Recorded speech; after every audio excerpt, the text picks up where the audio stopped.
So what I have here today is this gorgeous specimen, this gorgeous work of art. This is a 1969 Gibson ES-330. This might be my favorite guitar of all time. I absolutely adore this guitar.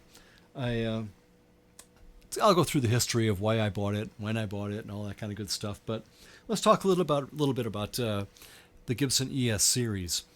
ES stands for Electric Spanish. So that's because it was an electric guitar and it was played Spanish style as opposed to Hawaiian style, which was played on the lap, right? So back in the early days of Gibson electric guitars, they had their Hawaiian style and the electric Spanish style. So that's what ES stands for. So they had 100 different models of ES guitars. The most popular ones being the ES 175, which is a big hollow body jazz guitar, the ES 125, the ES 325, 330, 335, 345, 355, 455. They had there's a whole range of ES style guitars. Most of the ES style guitars are either full hollow or semi-hollow body guitars. The ES-335, which became a hugely popular guitar, was a semi-hollow, and the 335 was introduced in 1958. It had Gibson's new patent applied for humbucking pickups, and it had the same body shape, but it had a solid block running down the middle of it. So it was a semi-hollow, so you got the benefits of the solid body guitar, which was lower feedback, better sustain, brighter tone, but you got the benefits of the hollow body guitar, which is a little bit richer, deeper sound. So it's kind of a combination between the two, and it kind of crossed that bridge. It allowed the blues players to play louder, the jazz players to play louder, and it became very popular, and really particularly in blues and rock and roll back in the earlier days. The ES-330 is a kind of unique beast all of its own. First of all, it looks almost identical to an ES-335, which was super popular. Same beautiful cherry red finish. But the ES-330, instead of being like a 335, the 330 is fully hollow. So it's a super light guitar to play. And the body's very resonant.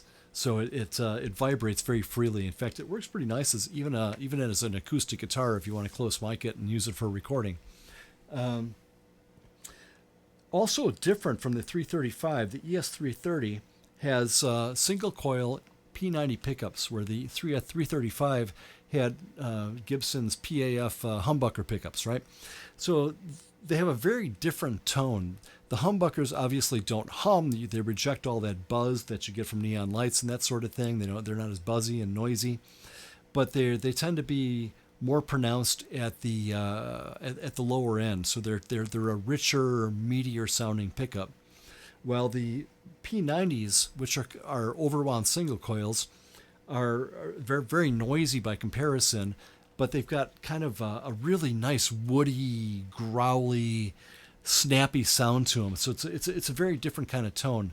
And you combine that with a hollow body guitar, which is given to a more of a rich, bassy kind of a sound, as opposed to a bright, snappy sound that you'd get out of a solid or a semi-hollow guitar.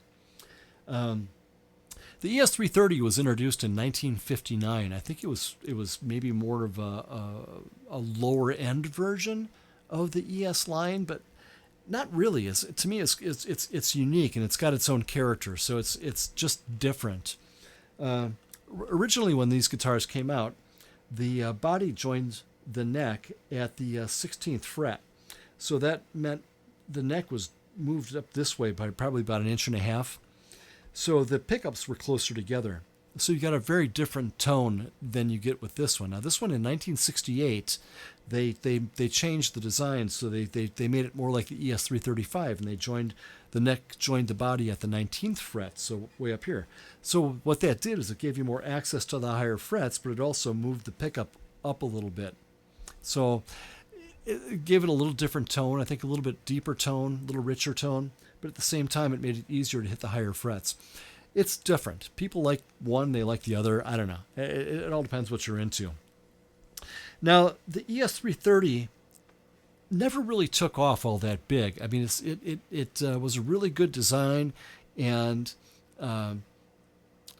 they produced a fair number of them, but it didn't really gain a lot of traction until, and this is kind of funny because you have to go back a couple of years, that Gibson bought Epiphone in 1957, and they made the Epiphone guitars at the same Kalamazoo factory in Michigan that they made the Gibsons. Same line, same people, same everything, just different headstock, basically, different name. So they introduced the Epiphone Casino, which of course the Beatles started playing in about 1965, 66, and consequently the Beatles played them, so everybody had to have one, right? So the Epiphone Casino took off like rockets. Now the Epiphone Casino and the Gibson ES-330 are the same guitar. Everything is the same. They got different, I mean, just cosmetic, right? You got different inlays and you got a different headstock with a different name on it. Other than that, they were absolutely identical. And it's just kind of funny that the 330 never really sold all that well, but the Casino sold like rockets, right? Because the Beatles played them. So, but anyway, so I bought this particular guitar. In fact, let me back up again before I tell about that. Talk a little bit more about the body and about the features. This guitar is a laminated maple, so basically maple plywood, right? Of around the top, back, and sides. So it's a plywood guitar for all practical purposes, like most of the hollow bodies were, and the semi-hollow bodies were, unless you got into the really, really top end where they were carved out of solid wood. And there you're looking at L5s and Super 400s and the super, super expensive guitars. But the 335s, the 175, all of them were made out of this maple plywood laminate with a single ply binding, bound neck.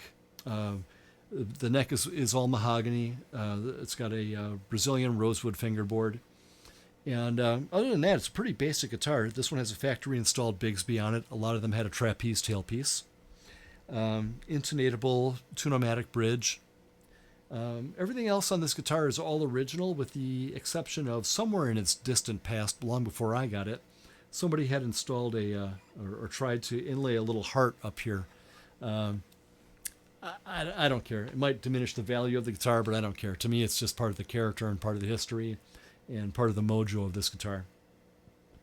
So anyway, in 1983-ish, I was kind of window shopping at Uncle Bob's Music Store in Milwaukee. It was in those days, it was up on about 60 something in Capitol, 67 in Capitol maybe. And Uncle Bob's was a great store. It was like it was so small and so packed with stuff that there were little alleys, little paths that you could make through there to get through all the amps and the guitars and everything that they had packed into that little store. Great place and great people. I loved Bob Sr. was amazing. Bob Jr. and Dennis and the brothers were just great people, and they were wonderful to deal with. So I was looking. I was a big Alvin Lee fan, go figure, and I wanted a Gibson ES-335, or at least I thought I did. And so I was kind of shopping and looking around, playing a few guitars, and I stumbled across this 330, and I thought, oh my God, this thing is amazing. I love it. It had the sound, it had the feel. I mean, I love the neck on this thing. It has the Gibson 60 style neck, so it's kind of slim. It fits my hand real well, and love everything about it. It just was a great playing guitar. So I didn't have any money, so I had $20 on me. I said, "Can you hold this guitar for me while I try to go find the money?" And I couldn't find the money. I was working, but I wasn't making enough at the time to come up with the money they wanted for it. So I had to pass and didn't get the guitar.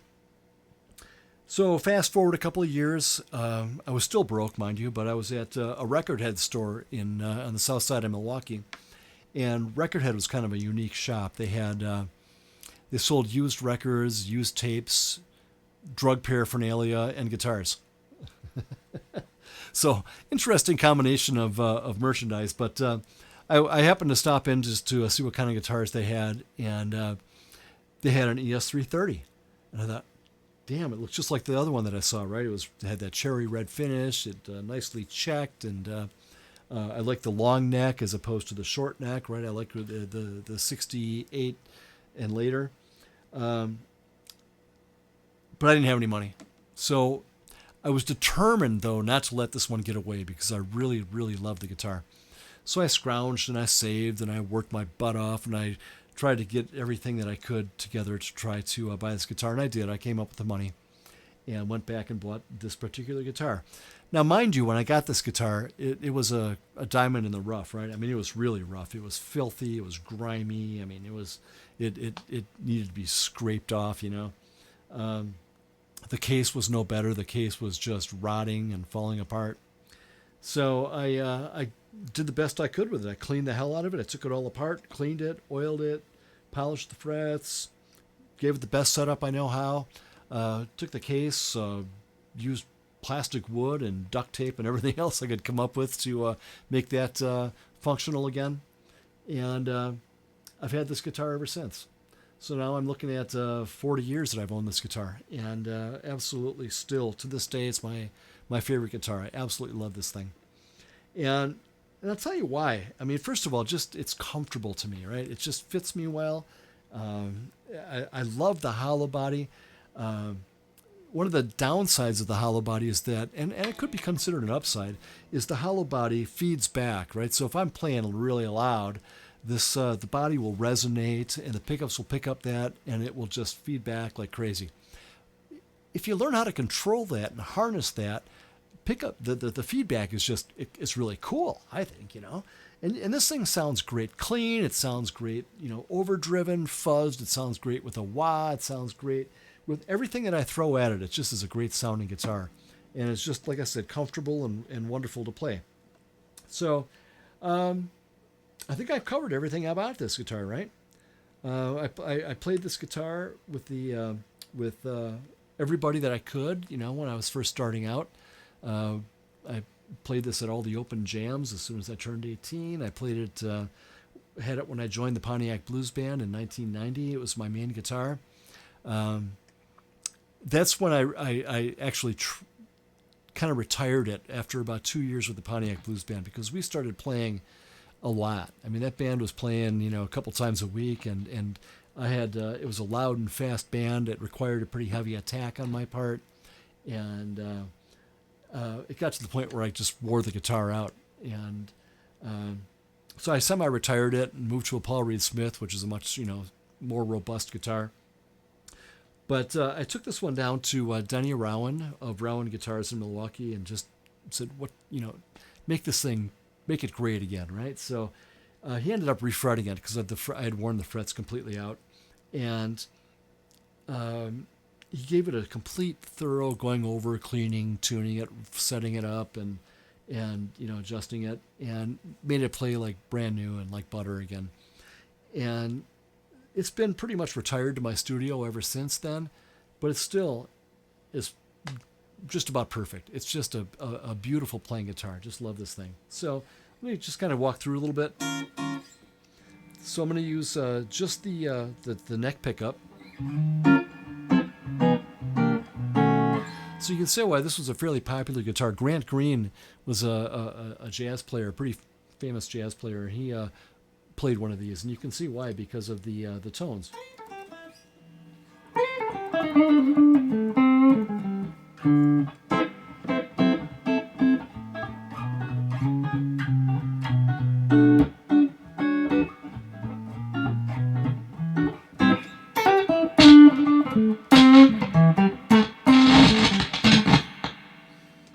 Well, now that's interesting. That's what you get when you use an old amplifier, huh?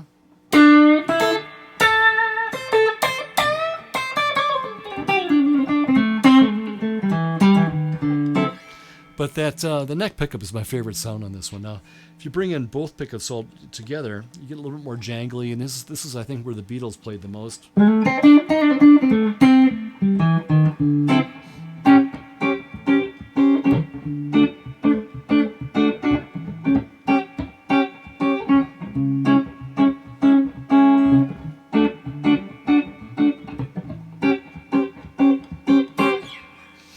If you really want to get kind of gnarly about it, you get into the bridge pickup.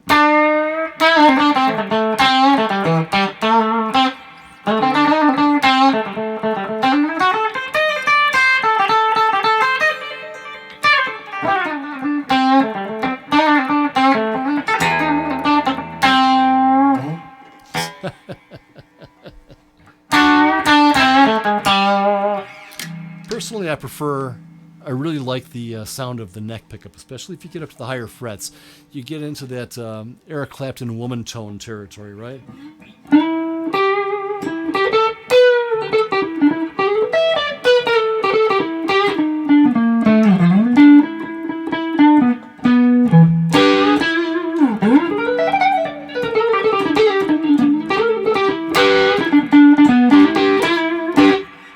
So I love that particular tone out of this guitar. It's just, to me, it's just what it's all about. I love that tone, especially if you really crank it up and overdrive that sound.